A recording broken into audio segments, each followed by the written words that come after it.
찬송가 150장 찬양 드리시면서 9월 2일 새벽 예배를 하나님 앞에 드리도록 하겠습니다. 찬송가 150장입니다. 갈보리 산 위에 십자가 섰으니 주가 고난을 당한 표라. 엄한 십자가를 내가 사랑함은 주가 보혈을 흘림이라. 제 웃음 이를 얻기까지 주의 십자가 사랑하리. 빛나며 유관 받기까지 험한 십자가 붙들겠네. 멸시천대 받은 주의 십자가에 나의 마음이 끌리도다. 귀한 어린 양이 세상 죄를 지고 엄한 십자가 지셨도다. 죄 웃음 이를 얻기까지 주의 십자가 사랑하리. 빛나며 유관 받기까지 험한 십자가 붙들겠네. 엄한 십자가에 주가 흘린 피를 믿는 마음으로 바라보니 나를 용서하고 내 죄 사하시려 주가 흘리신 보혈이라.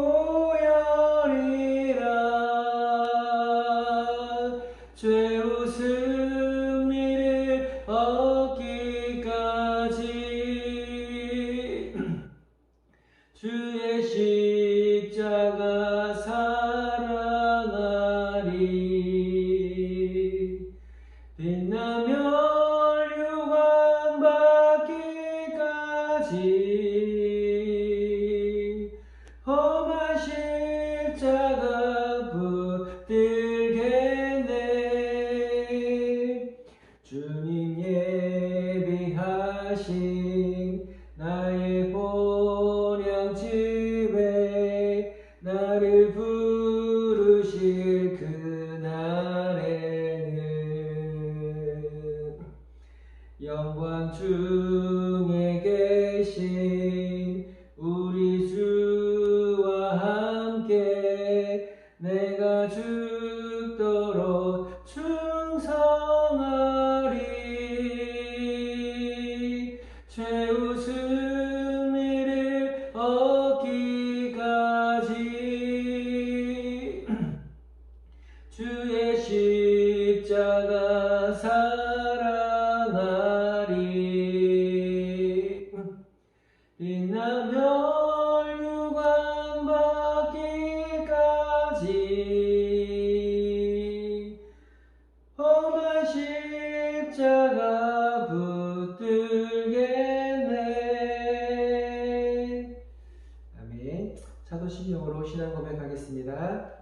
전능하사 천지를 만드신 하나님 아버지를 내가 믿사오며 그의 외아들 우리 주 예수 그리스도를 믿사오니 이는 성령으로 잉태하사 동정녀 마리아에게 나시고 본디오 빌라도에게 고난을 받으사 십자가에 못 박혀 죽으시고 장사한 지 사흘 만에 죽은 자 가운데서 다시 살아나시며 하늘에 오르사 전능하신 하나님 우편에 앉아 계시다가 저주로서 산자와 죽은 자를 심판하러 오시리라. 성령을 믿사오며 거룩한 공예와 성도가 서로 교통하는 것과 죄를 사하여 주시는 것과 몸이 다시 사는 것과 영원히 사는 것을 믿사옵나이다. 아멘. 오늘 함께 나누고자 하는 말씀은요, 마가복음 15장 6절부터 15절까지를 제가 봉독해 올리겠습니다. 마가복음 15장 6절부터 15절까지 말씀입니다. 명절이 되면 백성들이 요구하는 대로 죄수 한 사람을 놓아주는 전례가 있더니 밀란을 꾸미고 그 밀란 중에 살인하고 체포된 자 중에 바라바라 하는 자가 있는지라. 무리가 나아가서 전례대로 하여 주기를 요구한데 빌라도가 대답하여 이르되 너희는 내가 유대인의 왕을 너희에게 놓아주기를 원하느냐 하니 이는 그가 대제사장들이 시기로 예수를 넘겨준 줄 알미러라. 그러나 대제사장들이 무리를 충동하여 도리어 바라바를 놓아달라 하게 하니 빌라도가 또 대답하여 이르되 그러면 너희가 유대인의 왕이라 하는 일을 내가 어떻게 하리야. 그들이 다시 소리 지르되 그를 십자가에 못 박게 하소서. 빌라도가 이르되 어찌미냐 무슨 악한 일을 하였느냐 하니 더욱 소리 지르되 십자가에 못 박게 하소서 하는지라. 빌라도가 무리에게 만족을 주고자 하여 바라바는 놓아주고 예수는 채찍질하고 십자가에 못 박히게 넘겨주니라. 아멘.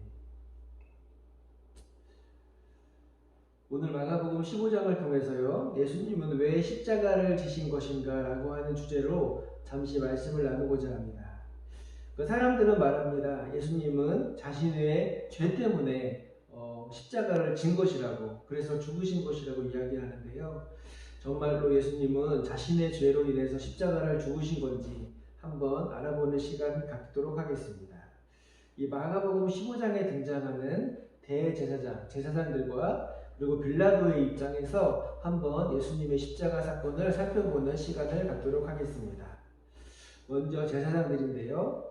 이 제사장들에게 있어서 예수 그리스도라고 하는 존재는요, 아마 눈에 가시 같은 존재였을 것입니다. 예수님은요, 유대인들이 기존에 쌓아놓은 기존의 그 율법 체계를요, 다 뒤집어 엎으신 일을 하셨습니다. 그리고 예수님은요, 유대인들이 지키라고 해놓은 규율조차 지키지 않으셨습니다. 예를 들어서 안식일에 병자를 고치시거나 또 그 길을 가다가 논에 있는 벽실을 까먹거나 죄인들과 함께 식사를 하시거나 또 식사를 할 때 심지어는 손을 닦지 않는 그런 등등의 그런 율법들을 지키지 않으시는 것입니다. 그런 예수님께서요, 오히려 제사장들을 비판하십니다. 어떨 때는 외식하는 자라고 비판하시고 어떨 때는 회칠한 무덤이라고까지 말씀하시고 소경을 인도하는 소경이라고 이렇게 말씀하시기까지 하셨습니다. 그리고 제사장들의 권위까지도 예수님을 비판하셨습니다. 이러한 예수님의 행위는요, 제사장들이 중요시 여기는 거룩한 율법에 대한 모욕이었습니다. 제사장의 입장에서는요, 예수님은요, 죽어서 마땅한 그런 존재였을 것입니다. 그러나 보다 유대인이 예수님을 죽게 한 보다 근본적인 이유가 마태복음에 나와 있는데요. 마태복음 27장 18절을 제가 읽어드릴게요. 이는 저가 그들의 시기로 예수를 넘겨준 줄 알미러라. 제사장들은요, 예수님을 시기하고 질투해서 예수님을 십자가에 죽게 한 것입니다. 그들은 예수가 자신의 권위를 무너뜨리려 한다고 이렇게 생각했던 것입니다. 유대인에게 있어서 가장 큰 죄목은요, 아마 신성모독이라고 하는 죄일 것입니다. 예수님은 신성모독을 하셨을까요? 예수님께서는요, 대제사장이 예수님을 향해서 내가 칭송받을 이의 아들 그리스도냐? 라고 이렇게 물으셨을 때 이렇게 대답하십니다. 마가복음 14장 62절인데요. 예수께서 이르시되 내가 그니라.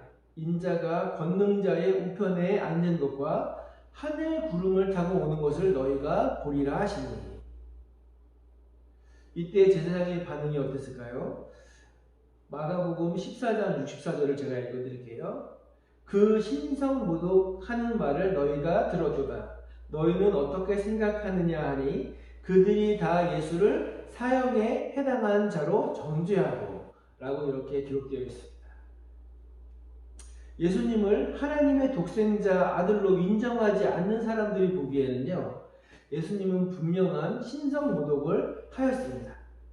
적어도 유대인의 법으로는요, 예수님이 십자가를 지셔도 별 문제가 되지 않는 것입니다. 그러나 문제는 유대인들이 로마의 지배를 받고 있다는 것입니다. 그 가벼운 죄에 의해서는요, 유대인들이 자체적으로 판결할 수 있지만 이렇게 사형에 해당하는 중죄에 대해서는 유대인들은 자체적으로 판단할 수 없습니다. 자신의 상위법인 로마법을 따라야 하는 것입니다. 성도님들도 아시겠지만 로마는요, 유일신 사상을 가지고 있지 않습니다. 누구나 신을 만들 수 있고 편의에 의해서 자신의 신을 섬길 수도 있는 그런 시대였습니다. 그런 시대에 사는 로마에게는요, 신성모독이라고 하는 제목 자체가 없습니다. 그렇기 때문에 빌라도로서는 예수님이 신성모독을 하신 것에 대해서 전혀 문제 삼지 않는 것입니다. 그래서 대제사장들이 예수님에게 뒤집어 씌운 제목이 있는데 그것은 바로 반란죄입니다. 누가복음에 보면 더 자세하게 알 수 있거든요. 누가복음 23장 2절을 보면 이렇게 기록되어 있습니다. 고발하여 이르되 우리가 이 사람을 보매 우리 백성을 미혹하고 가이사에게 세금 바치는 것을 금하며 자칭 왕 그리스도라 하더이다 하니 이렇게 기록되어 있습니다.